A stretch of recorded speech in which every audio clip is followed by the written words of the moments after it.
ठीक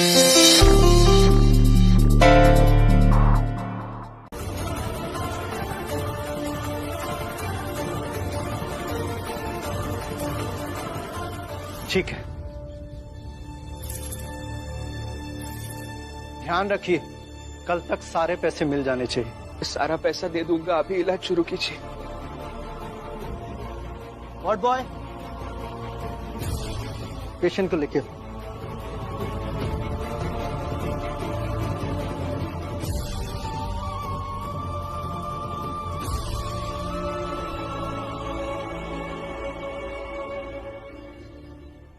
रमाबाई,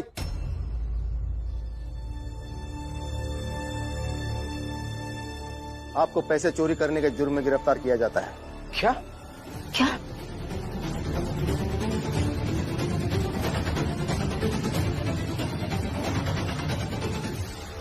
दरोगा साहब, ये औरत मेरे जलपान गृह से पैसे चोरी कर यहाँ लेकर आई है। मैंने कोई चोरी नहीं की है। आनंद भैया की तबीयत खराब है, यहाँ पैसे जमा करने थे, तभी इलाज शुरू होता, इसलिए गले से कुछ पैसे गिन के लाई हूँ। और इसीलिए दीपू को वहाँ बैठाया भी था, ताकि काके आएगी तो सब कुछ सच सच बता देगा। रमा, मैं तुम्हारी मजबूरी समझ सकता हूँ, लेकिन किसी को पूछे बिना पैसे लेके आना गलत है ना। वहाँ काकी नहीं थी, इसलिए मैंने दीपक को वहाँ बैठाया था। मैंने कोई चोरी नहीं की है। पर मेरी माँ कहीं मिल नहीं रही है, और जब तक मेरी माँ नहीं मिलती, उस जलपान गृह का मालिक मैं हूँ, और इस तरह किसी के गले में से पैसे निकालना चोरी ही है।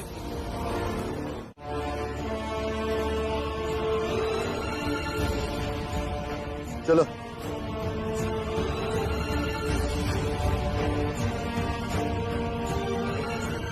देखिए, मुझे कुछ नहीं होगा, आप परेशान मत होइए।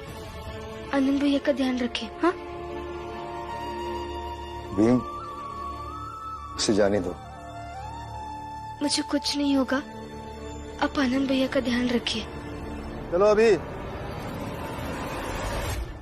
कबीर प्रेम ना चखिया, चखी ना लिया सा,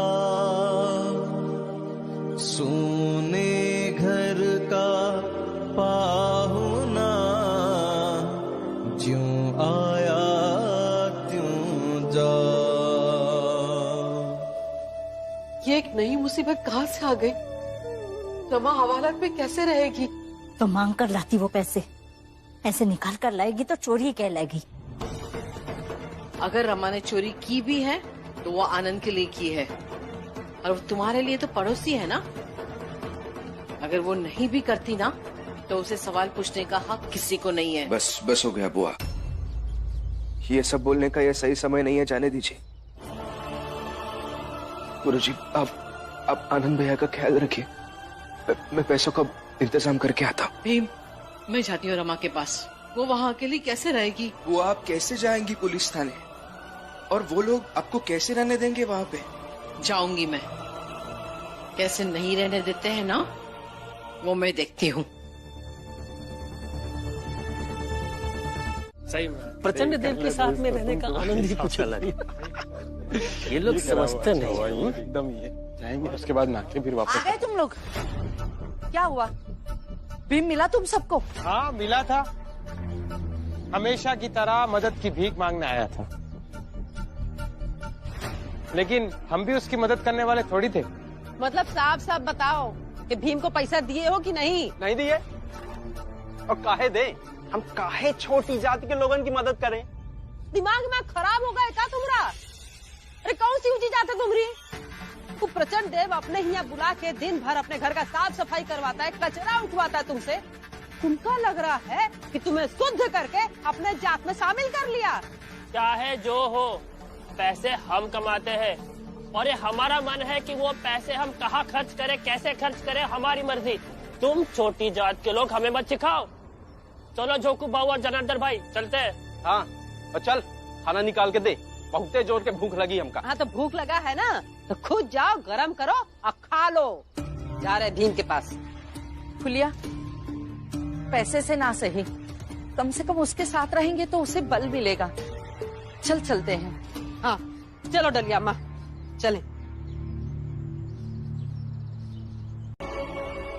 गुरुजी आप ये बताइए भीम कहाँ है? भीम भी खुद को कोड़े मारकर पैसे कमाना चाहता था, लेकिन मैंने और फुलिया ने रोक दिया उसे। वो अभी भी पैसे की व्यवस्था करे ही कहीं गया होगा, आ जाएगा। मेरा भाई रुकिए, बचे हुए पैसे पहले जमा होंगे, उसके बाद ही आप कहीं जा सकते हैं। तब तक यहीं ठहरिए। डॉक्टर साहब, अब मेरा भाई अकेला संघर्ष कर रहा है, आप मुझे जाने दीजिए। हम दोनों भाई मिलकर जल्दी से पैसा इकट्ठा कर लेंगे और सब कुछ चुका देंगे आपका। जाने दीजिए डॉक्टर साहब। देखिए, चुपचाप यहाँ बैठिए, वरना मुझे हॉस्पिटल के सुरक्षा कर्मियों को बुलाना पड़ेगा। ठीक है, बैठिए यहाँ।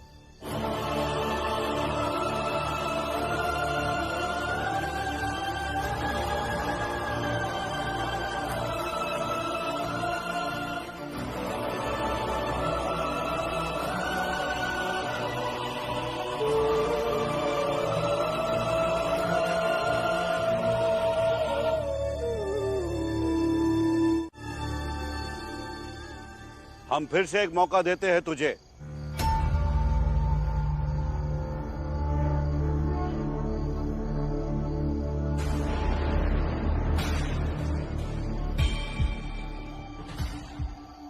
भीमराव, हम तुझे एक मौका और देते हैं। सोच ले, शुद्धिकरण करवा ले और हमसे पैसे ले ले।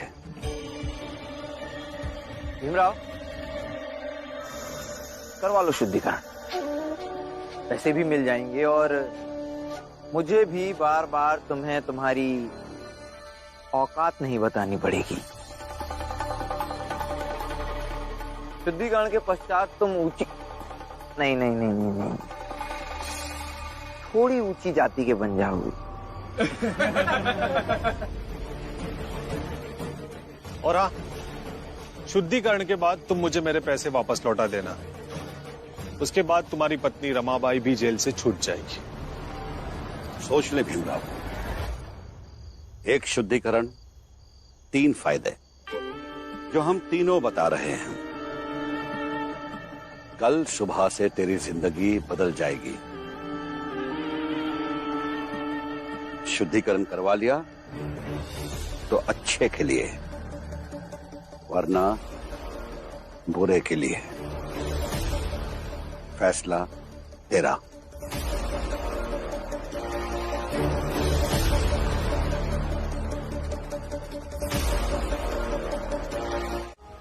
अरे ए भीमराव, क्या हुआ? पैसों की कौन व्यवस्था हुई कि नहीं?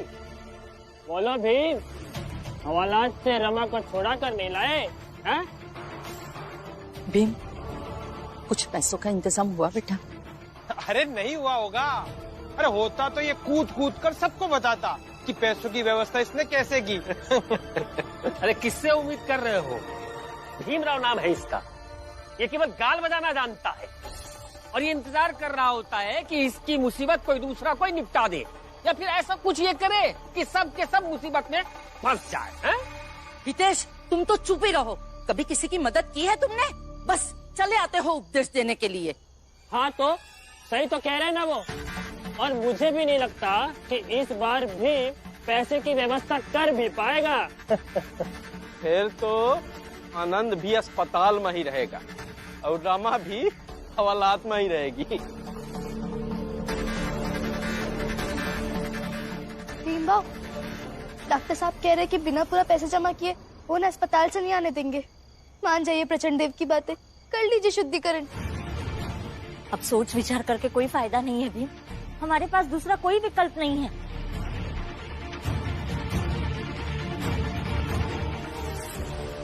प्रचंड देव, नरोत्तम जोशी और साधव भी यही कह के गए, लेकिन मैं शुद्धिकरण नहीं करूंगा क्योंकि मैं अशुद्ध नहीं हूँ। बाकी चाहे जो हो जाए, चाहे आपके भाई अस्पताल में ही क्यों ना पड़े रहे, और चाहे तुम्हारी पत्नी रमा जेल में कैद रहे। मैं भी बहुत परेशान हूँ, मुझे इसका कोई हल निकालने दीजिए। भीमराव, तुम्हारे बाबा और भाऊ के गैर मौजूदगी में ये घर की जिम्मेदारी तुम्हारी को निभानी है और तुम्हारी पीठ दिखा के भागत हो। और मैंने कई बार कोशिश की कि घर पर तुम लोगों को ये बात बताऊं, लेकिन तुम्हारे बाबा हर बार मुझे कुछ ना कुछ बोल के चुप करा देते थे। तमाशा दिखाते दिखाते एक बार एक सर्कस वाले की नजर हम पर पड़ी। उसने राम जी से कहा कि तुम यही करतब हमारे सर्कस में दिखाओ तो ज्यादा पैसे मिलेंगे। जितने ज्यादा अपने आप को चोट पहुंचाओगे उतने ज्यादा पैसे मिलेंगे। राम जी ने ज्यादा पैसा सुनकर हाँ कह दिया। मजबूरन में मुझे भी उनके साथ जाना पड़ा। वहां हर रोज अपने आप को चोट पहुंचाते थे और हर रोज तबीयत खराब होती थी। और फिर कल शाम को आपको चोट पहुंचा रहे थे। चोट मारते मारते वो अचानक से गिर गए और बेहोश हो गए। डॉक्टर ने कहा कि कमजोरी की वजह से इनको चक्कर आ गया है। होश में आने में कम से कम 1 दिन का समय लगेगा। फिर मैंने सोचा कि यही मौका है राम जी को घर ले जाने का, क्योंकि होश में रहकर राम जी तो कभी घर जाने के लिए तैयार नहीं होते। इसलिए मैंने इन दोनों भले लोगों से मदद के लिए कहा तो ये लोग उठाकर तुम्हारे बाबा को यहाँ पर लाके पहुंचा दिए। वरना रोज राम जी अपने आप को चोट पहुंचाते हैं, तकलीफ देते हैं और मैं ऐसे ही तमाश बिन्नों की तरह तमाशा देखता रहता।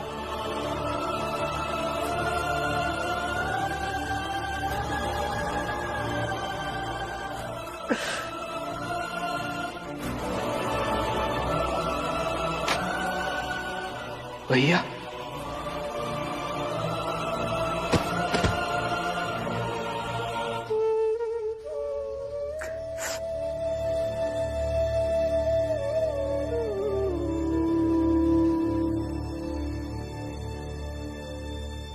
जीजा भाई, ये कुछ पैसे हैं जो तुम्हारे पति ने कमाए।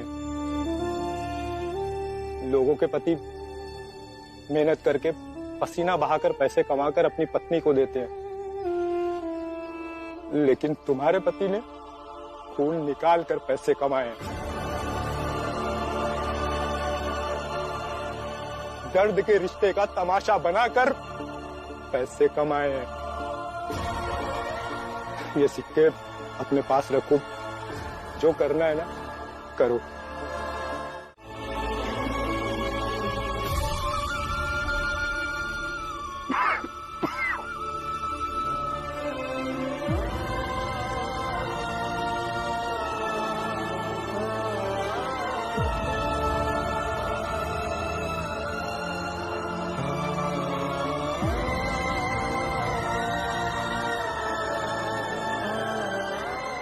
मैं यहाँ कैसे आ गया? आ गए बाबा, आप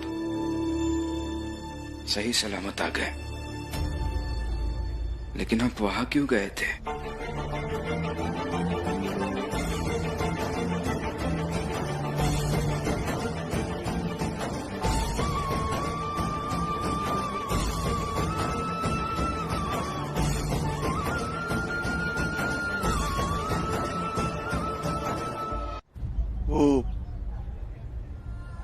वहां कुछ काम नहीं था,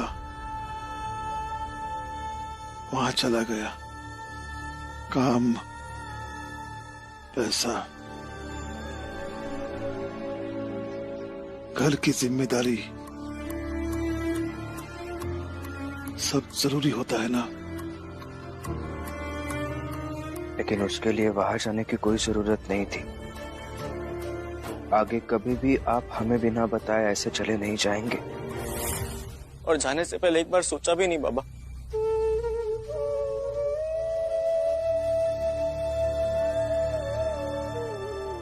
कि जब हमें पता चलेगा कि आपने खुद को तकलीफ दी पैसे कमाने के लिए, तो हमको कैसा लगेगा?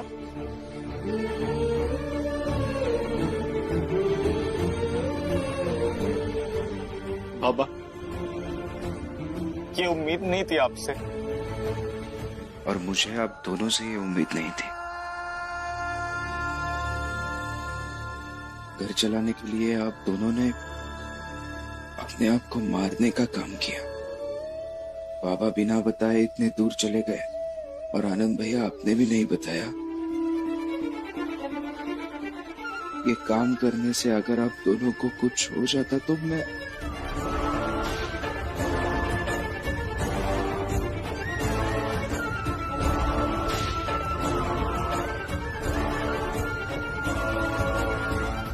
कबीर सीप समंद की।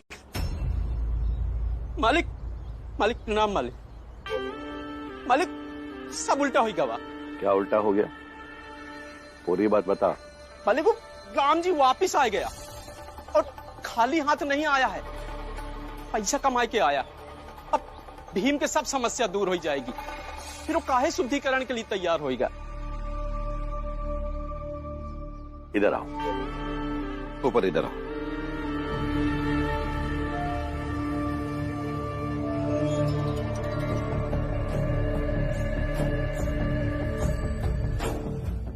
थोड़ा और आगे।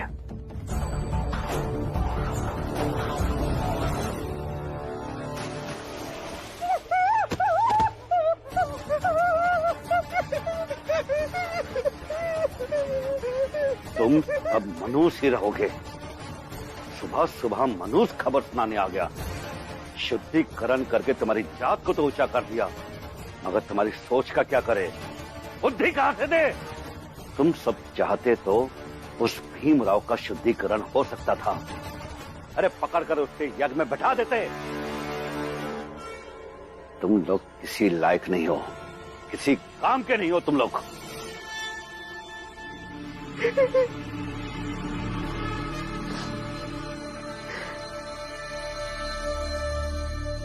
हम कोशिश तो पूरी कर रहे पर एक शब्द भी कहा ना तो यही पटक पटक कर मारेंगे। पूरी जात में हो गए हो, इसी बात का लिहाज कर रहे हैं। जाओ जाकर समझाओ उस बेवकूफ भीमराव को। जाओ।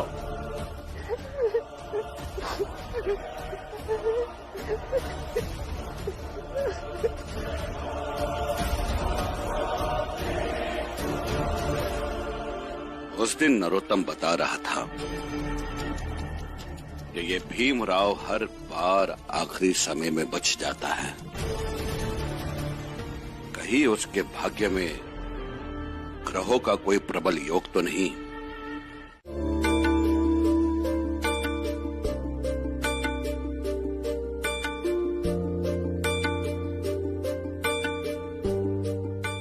रमा, बाबा ने बताया था कि इसी ऑफिस से उनके जैसे लोगों की पेंशन का लेखा जोखा किया जाता है। चल के बात करते हैं। बात नहीं करेंगे, कुछ ना कुछ करके बाबा की पेंशन शुरू करवाएंगे। चलिए।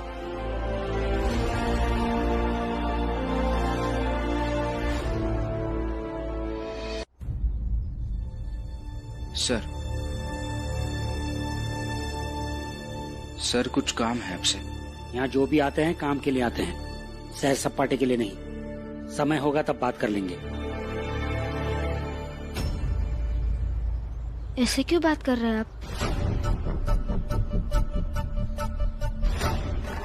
तुम हमें सिखाओगी कि बात कैसे की जाती है? निकलो यहाँ से। देखिए, मैं समझ सकता हूँ कि आप अभी व्यस्त हैं, तो हम थोड़ी देर बाद आते हैं, फिर बात करते हैं, लेकिन इस तरह से बात मत कीजिए। थोड़ी देर बाद आओगे? बाहर निकलो। नहीं निकलूंगा मैं। और आपने ऑफिस इसीलिए खोला है कि लोगों की समस्या सुन सके। अच्छी तरह से जानता हूँ तुम्हारा काम। भीमराव नाम है ना? अपनी बाप के पेंशन के लिए आए हो। तुम्हारे बाप ने लिख कर दिया था कि उसे पेंशन नहीं चाहिए।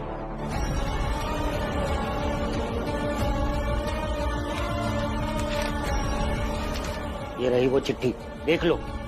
और तुम फिर से पेंशन शुरू करवाने आए हो? तुम्हें क्या लगता है हम सब यहाँ इसलिए बैठे हैं कि बाप कुछ अलग लिख कर दे और बेटा आकर कुछ अलग नाटक करे। बाबा की मजबूरी थी उस समय, पेंशन के बिना उनकी हालत खराब हो गई है। मैंने यही बात करने के लिए उच्च अधिकारियों को चिट्ठी भेजी थी, लेकिन उनका जवाब नहीं आया, इसलिए आपके पास आया हूँ। छोटी जाति मोटी बुद्धि, लगता है ऐसे नहीं मानोगे, धक्के मारकर बाहर निकालना पड़ेगा। दरबान, दरबान, उठाकर बाहर फेंको इनको, निकालो बाहर। देखिए मैं यहाँ से नहीं जाऊंगा। बाहर निकलो। मैं बात कर रहा हूँ। अरे बाहर निकलो। ऐसे ऐसे क्या कर रहे हैं आप? अरे बाहर निकलो और दोबारा अंदर मत आ जाना।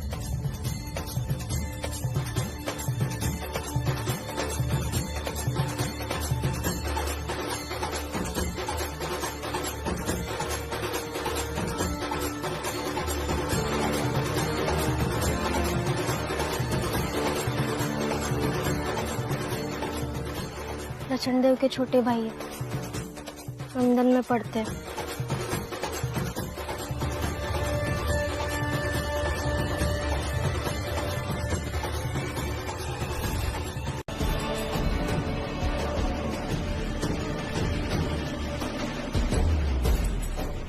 वहां से आने वाले थे और उसी खुशी में लक्ष्मी दीदी ने और प्रचंड की पत्नी ने साथ में लड्डू बांटे थे। अच्छा,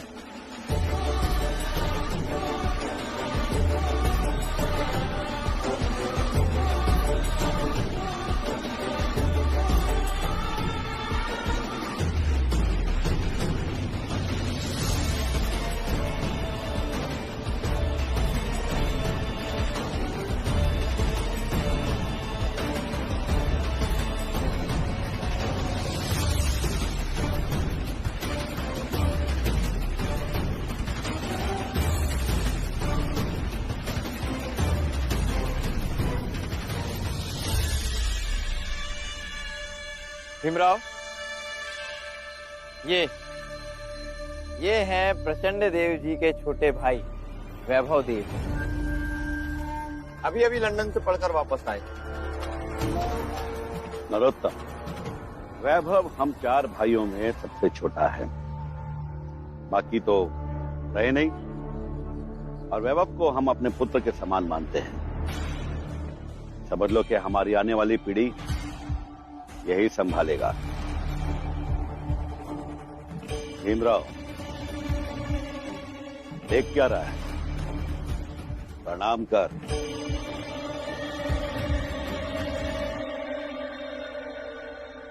ये जानकर अच्छा लगा कि आप पढ़ाई करने के लिए लंदन तक जाके आए हैं। वैसे अपने यहाँ की पढ़ाई और वहां की पढ़ाई में क्या फर्क होता है? और वहां कितने प्रतिशत लोग पढ़ते हैं?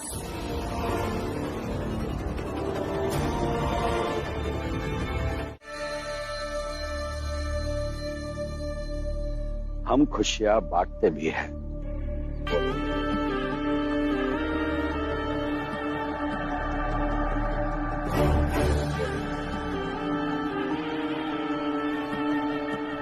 ले भीमराव, खा ले। हाँ, आधी आधी खाना। हाँ, लो। नहीं चाहिए मुझे।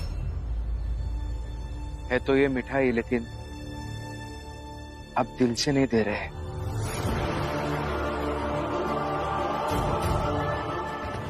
इसके पीछे आप मुझे अपमानित करने की कोशिश में हैं। तो रहने दीजिए, नहीं चाहिए मुझे। छोटी जात के होके बड़ी बड़ी बातें करते हो। औकात भी नहीं है कभी ऐसी मिठाई खाए होगे।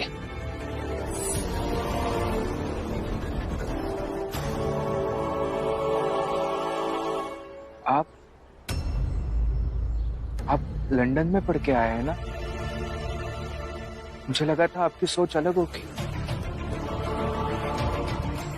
लेकिन ये जानकर बहुत हैरानी हो रही है कि आप भी ये जात पात ऊंच नीच समझते भी है और मानते भी है।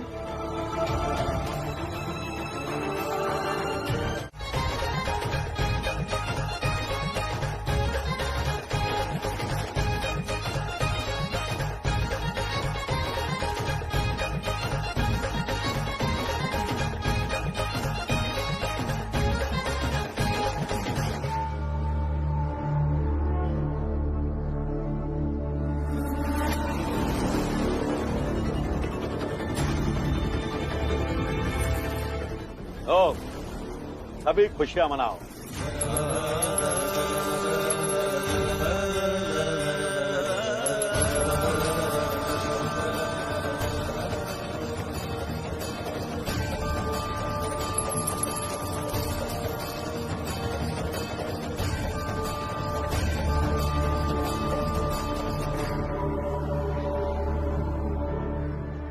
तुम भाभी हो ना भीमराव की? बदकिस्मती से हाँ मैं उनकी भाभी हूँ, पर मैं माफी मांगती हूँ आपसे। आदत हो गई है उनकी, कभी भी किसी से भी उलझ लेते हैं वो। ना लक्ष्मी ना, उसकी आदत सिर्फ उलझने की नहीं है, उसकी आदत ये भी है कि वो भूल जाता है कि उसकी जात क्या है। वो भूल जाता है कि वो छोटी जात का है और वही उसकी। यहाँ से चला जाता तो हमारे जीवन में भी थोड़ा बदलाव आ जाता।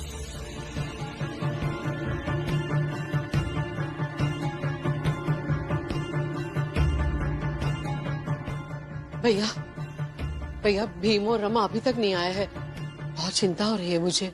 दीदी, इस घर में बाकी के भी लोग हैं, कभी उनकी भी चिंता कर लीजिए। भाग नहीं जाएंगे दोनों, आ जाएंगे।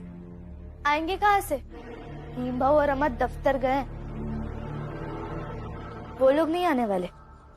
भीम भाऊ और रमा दफ्तर में जाके नाटक कर रहे हैं। किस दफ्तर में? अरे पेंशन दफ्तर, जहाँ राम जी के पेंशन का हिसाब किताब होता है। भीम भाऊ बाबा की पेंशन के लिए लड़ रहे हैं।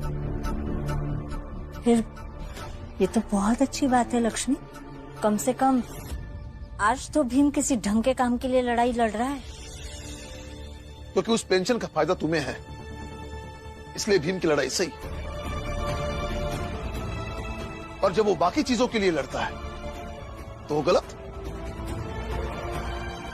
सब उसे करने की कोई जरूरत नहीं, मैं उसे अभी जाकर रोकता हूँ। बाबा, भीम भाऊ को रोकना ही है तो उन्हें बेकार की बहस करने से रोकिए।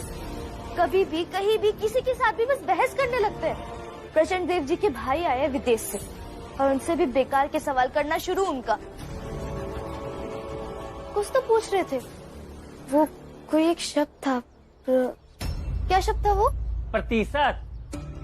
कितने प्रतिशत लोग वहाँ पढ़ाई करते हैं, उनको भी लगा सुनाने। अरे प्रचंड देव तो दुश्मन थे ही, अब उसके भाई वैभव देव को भी दुश्मन बना लिया। बड़ा पढ़ाई करता है ना, बुलाए हैं शाम को। फिर तो भीमराव की पढ़ाई की धज्जियां उड़ जाएगी, बहुत मजा आएगा। अब जाए के पढ़े लिखे मानुष से पाला पड़ा है भीमराव का। हा? अब वो का समझ में आएगा कि असल पढ़ाई का होता है। हर जगह अपनी टांग नहीं अड़ानी चाहिए, जाकर के समझाइए भीम भाऊ को। ये सब मैं उसे बाद में समझाता रहूंगा और वो समझेगा भी, लेकिन उससे पहले जरूरी है उसे रोकना, क्योंकि मेरी पेंशन से उसे एक आने का भी फायदा नहीं है, तो मेरी लड़ाई क्यों लड़े? सही कह रहे हो राम जी, अब तो मुझे भी समझ में आ रहा है कि भीम चाहे पूरी दुनिया के लिए लड़े, लेकिन इस घर के लिए क्यों लड़े जो उसकी लड़ाई का मान ही ना रखता हो। चलो।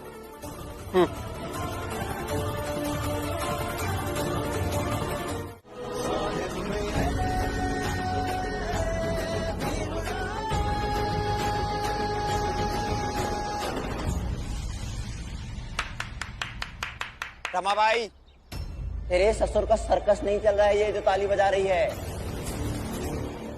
और तुझे कैसे पता है कि भीमराव ने जो जवाब दिया है वो सही है या गलत है? वैभव जी का चेहरा बता रहा है कि उन्होंने सही जवाब दिया।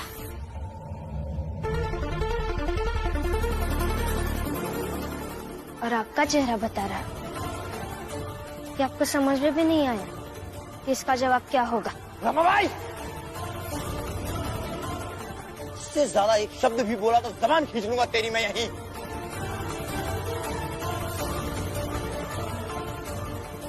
वैभव जी, आप बताइए, भीम ने सही जवाब दिया या नहीं?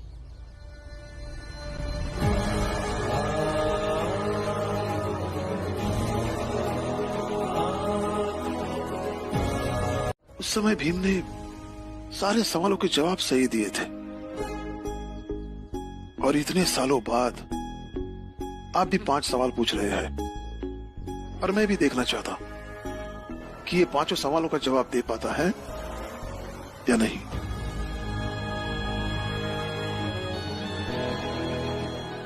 अगर इसने एक भी सवाल का जवाब गलत दिया तो मैं समझूंगा कि भीम के अंदर जो पढ़ाई की ललक है वो कम हो गई है।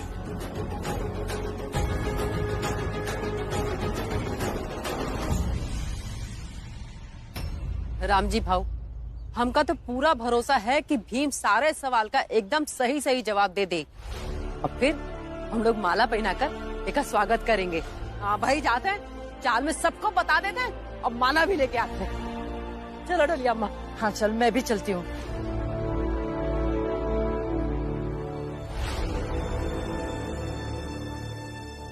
सेकंड क्वेश्चन भीम, भारत में मुगल साम्राज्य की स्थापना कब और किसने की?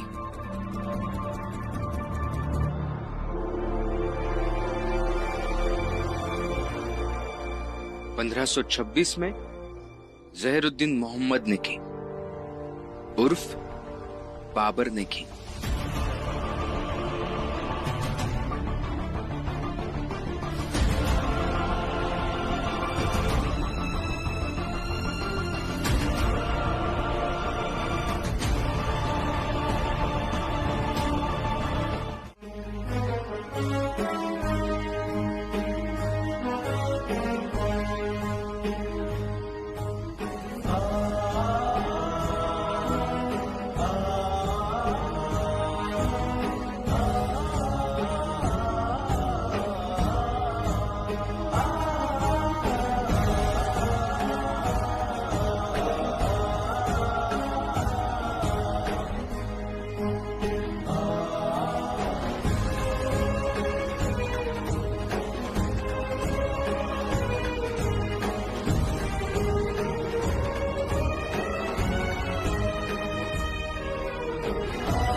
रमा भाई, बोलो ना, तेरे ससुर का सर्कस नहीं चल रहा है?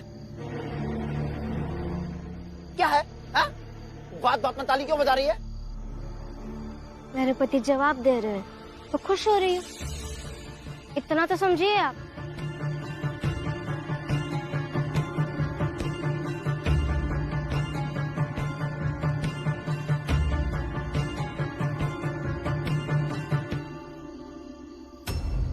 चार सवालों के जवाब तो दे दिए तुमने Bhimrao, but now the last one.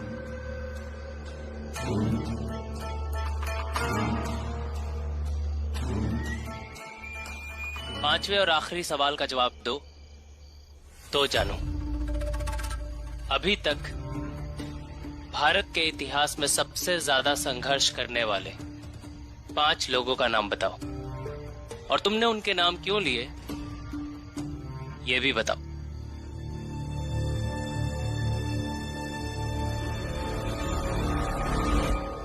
पांच क्या? मैं तो 100 लोगों के नाम बता दूंगा वैभव देव जी, जिन्होंने भारत के इतिहास में बहुत बड़ा संघर्ष किया है, और हमें उन सभी लोगों से प्रेरित होना चाहिए क्योंकि उनका संघर्ष सच में उतना बड़ा था। लेकिन वो नाम ऐसे है जो मैं जानता हूं, आप जानते हैं, ये जानते हैं, ये जानते हैं, सब जानते हैं। इसलिए आज मैं आपको उन लोगों के बारे में बताऊंगा जिनके बारे में आप नहीं जानते हैं। क्योंकि क्या है ना वैभव देव जी, कोई भी संगठन 4-5 लोगों से नहीं बनता है, वो एक समूह होता है बहुत सारे लोगों का, जिनमें से 4-5 लोगों के नाम हमें और इतिहास को याद रहते हैं, लेकिन बाकी 95 लोग भी होते हैं जो संघर्ष करते हैं, लेकिन वो क्या रे भीमराव, हाँ? जात और औकात दोनों भूल गया क्या तू? बड़ी जात के व्यक्ति से सवाल करेगा, तुझे तो मैं बताता हूं। जोशी जी,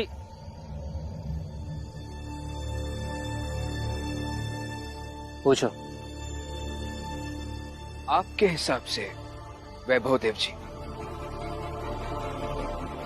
बड़ी जात बड़ी क्यों है और छोटी जात छोटी क्यों है?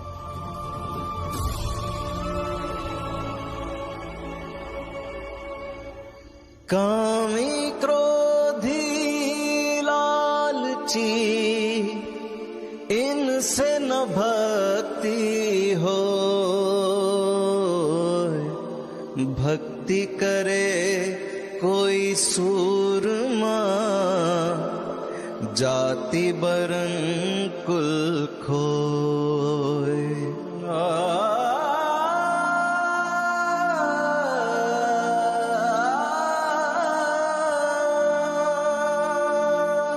कबीरा सोई पीर है जो जाने पर पीर, जो पर पीर न जानही सो का पीर में पीर। क्या कह रहे थे तुम कि तुम सब इतने हो कि हम तुम्हारी गिनती करने से डरते हैं? तो लो करते हैं गिनती। 1 2 3 4 5 6 7 8 9 10 11 12 13 लोग हैं। और पता नहीं बाकी वो लोग कहाँ हैं जो दिख नहीं रहे हैं, लेकिन उनके होने का तुम हमेशा दम भरते हो। ठीक है, मैं कल सुबह आऊंगा और सबको एक एक करके पकड़कर ले जाऊंगा, समझे? भीमराव अंबेडकर।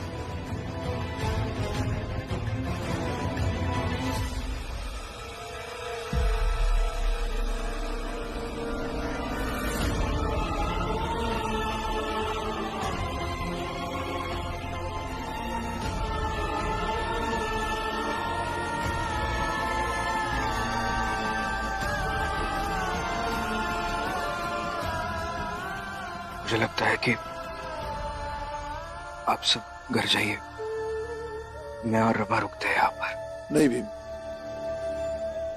अब जो होगा सो होगा, देखा जाएगा।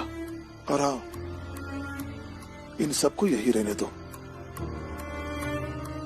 जीवन में पहली बार जीजाबाई और लक्ष्मी ये सब देख रही है, तो उन्हें भी पता चले कि इस जात का होने पर एक एक चीज के लिए कितना संघर्ष करना पड़ता है, रात रात भर जागना कैसे होता है।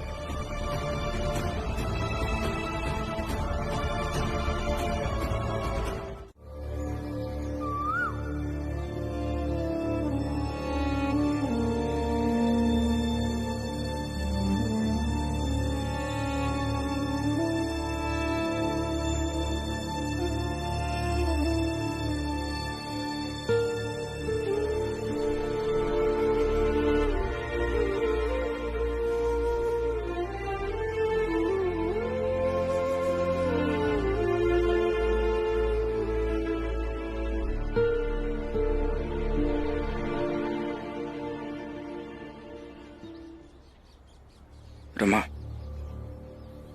उठो।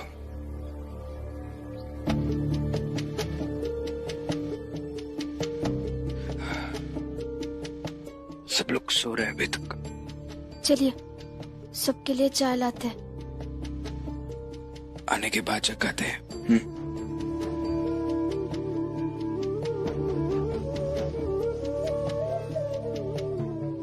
रुक,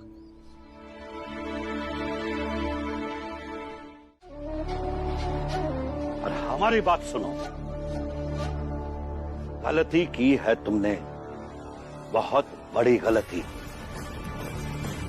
अगर रात में उसके साथ सवाल जवाब में कमजोर पड़ गए तो और पढ़ाई करो। उस छोटी जात वाले की मदद करने की क्या जरूरत थी? वही तो बात है प्रचंड देव जी। इन्हें सोचना चाहिए था। इससे उस भीमराव की औकात कितनी बढ़ जाएगी। हाँ, छोटी जात के लोग हंसेंगे हम पर कि हम ऊंची जात के होकर उस मंद बुद्धि की मदद कर रहे हैं। माफ कीजिएगा प्रचंड देव जी, लेकिन लंदन में रहते रहते ये यहाँ के तौर तरीके और दुनियादारी भूल गए हैं। प्रभुदेव, छुट्टी मनाने आए हैं ना आप यहाँ, तो छुट्टी मनाइए। इस चक्कर में मत पड़िए कि भीमराव के परिवार में कौन कितना कमा रहा है, कितना नहीं।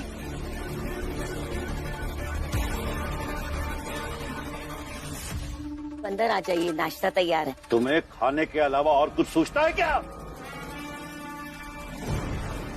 जब देखो नाश्ता बन गया है, खाना बन गया है, तुम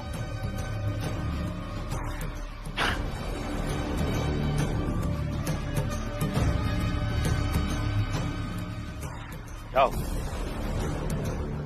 जाकर नाश्ता कर लो। जाओ। नरोत्तम,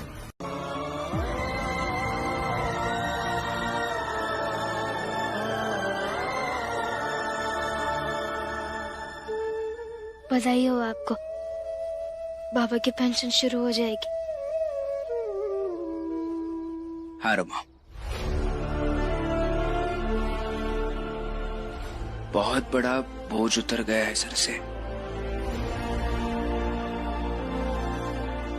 सोच रहा हूं कि फिर से पढ़ाई शुरू करूं। जो परीक्षा छूट गई थी वो इस बार दे दूंगा, और उसमें पास हो जाने के बाद आगे की तैयारी शुरू करूंगा। सच्ची? ये तो बहुत अच्छी बात है। लीजिए फिर, अभी से पढ़ना शुरू कीजिए, और बाकी चीजों के बारे में आप मत सोचिए। जोड़ लेंगे पैसे जीने भर के लिए। लड़ लेंगे नरोत्तम तुषार प्रचंड देव जैसे लोगों से। आप बस पढ़िए, और इन तमाम परेशानियों के बावजूद भी इतनी शांति ढूंढ लेंगे कि जहाँ आप अच्छे से पढ़ पाए और मैं आपको पढ़ती हुई देख पाऊं। आप बस पढ़िए।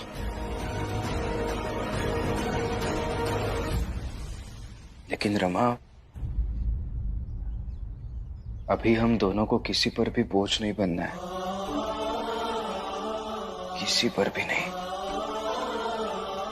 नहीं बनेंगे, हम दोनों एक दूसरे के लिए काफी है।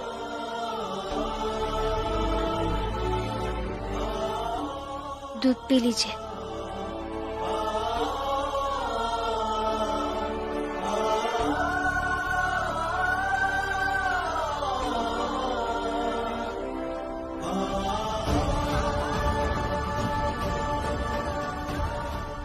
रमा, मैंने आज तक तुम्हें कभी बताया नहीं कि तुम जब कहती हो कि हम दोनों एक दूसरे के लिए काफी है तो मुझे कितना अच्छा लगता है। लेकिन साथ में यह भी लगता है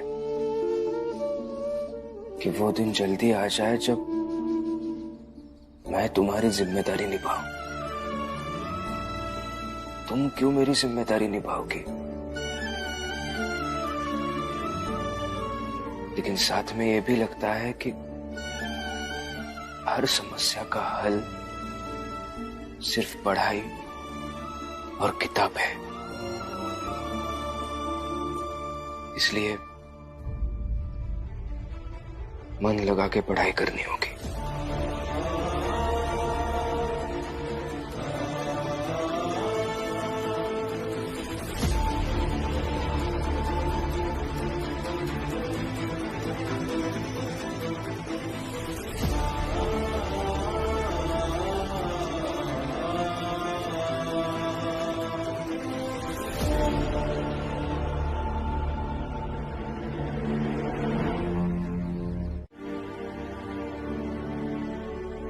जी,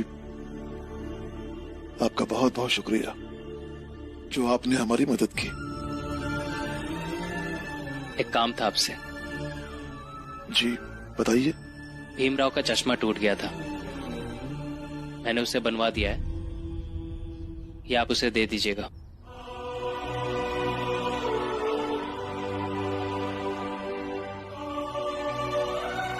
इसकी क्या जरूरत थी? वैसे भी आपने जो हमारे लिए किया वही बहुत है, और मेरी पेंशन भी हो गई है, और मैं भीम से कहकर आया हूं कि आते समय उसका चश्मा लेते आऊंगा।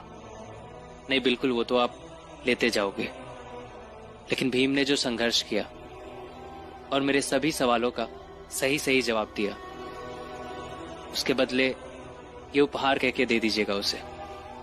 लीजिए। लेकिन ये सब प्रचंड देव जी को। इतना कमजोर नहीं हूं मैं कि उनसे छुपाकर ये दूंगा।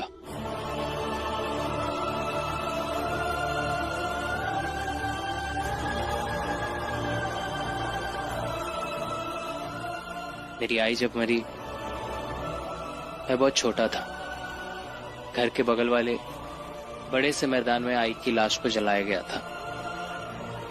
बाबा बड़े रसूख वाले थे, करीब 2000 लोग आए थे आई के अंतिम संस्कार का दर्शन करने।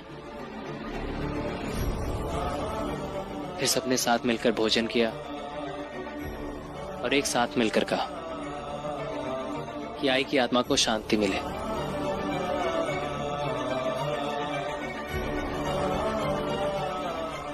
भीम की आई के अंतिम संस्कार के लिए आपको जगह तक नहीं दी गई। ये सही नहीं हुआ, ऐसा नहीं होना चाहिए था।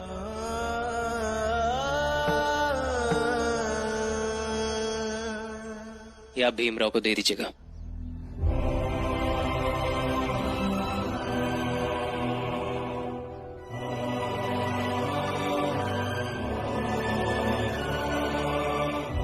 हाँ, तो क्या तुम इसे लौटाने आए हो? नहीं नहीं,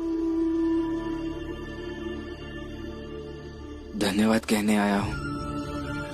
सच में आपको दिल से धन्यवाद कहना चाहता हूं वैभव देव जी, क्योंकि मैंने आज तक ऐसा नहीं देखा कि किसी ऊंची जात वाले ने इस तरह का सुखद उपहार भेजा हो। ऊंची जात वाले उपहार भेजते भी है तो वो चुनौती, पीड़ा, धमकियां या फिर हीनता का एहसास कराने के लिए। बिल्कुल ऐसे ही।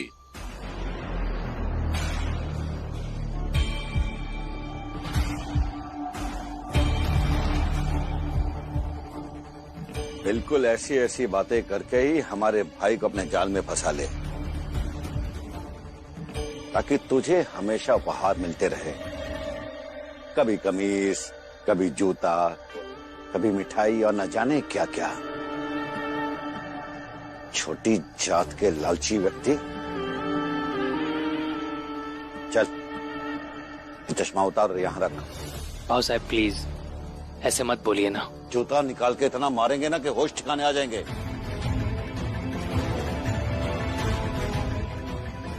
आप चलिए अंदर, चलिए चलिए अंदर।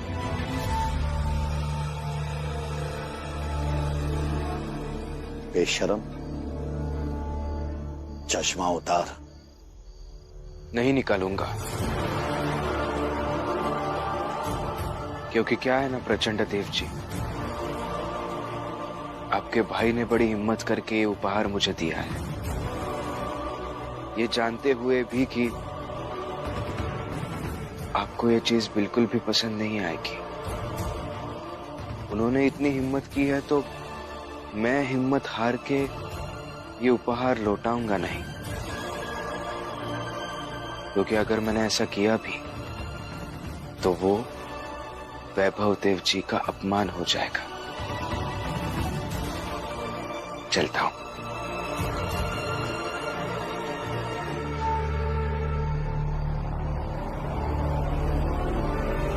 रमा,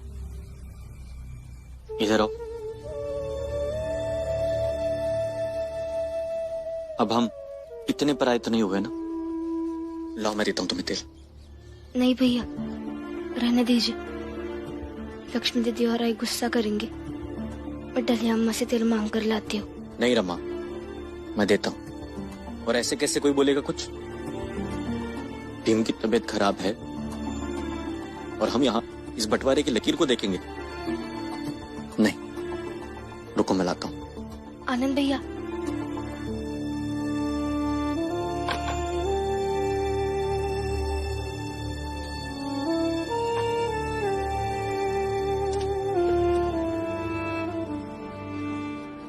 ये लो रमा, तुम गरम करके लाओ, मैं जाकर भीम के पास बैठता हूँ।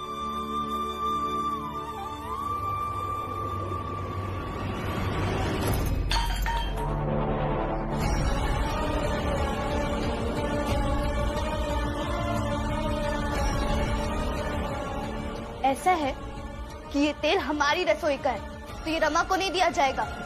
बंटवारा हो चुका है इस घर का।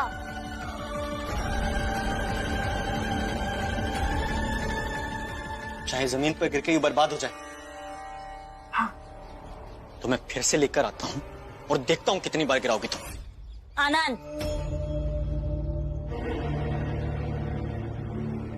रमा को इस घर से तेल नहीं मिलेगा, एक बूंद भी नहीं।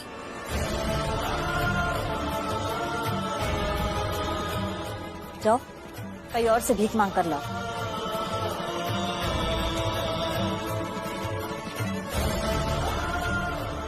आनंद भैया, आप रहने दीजिए। मैं डलिया अम्मा से तेल मांग के लाती हूँ। हाँ तो खड़ी देखते रही हो, जाओ।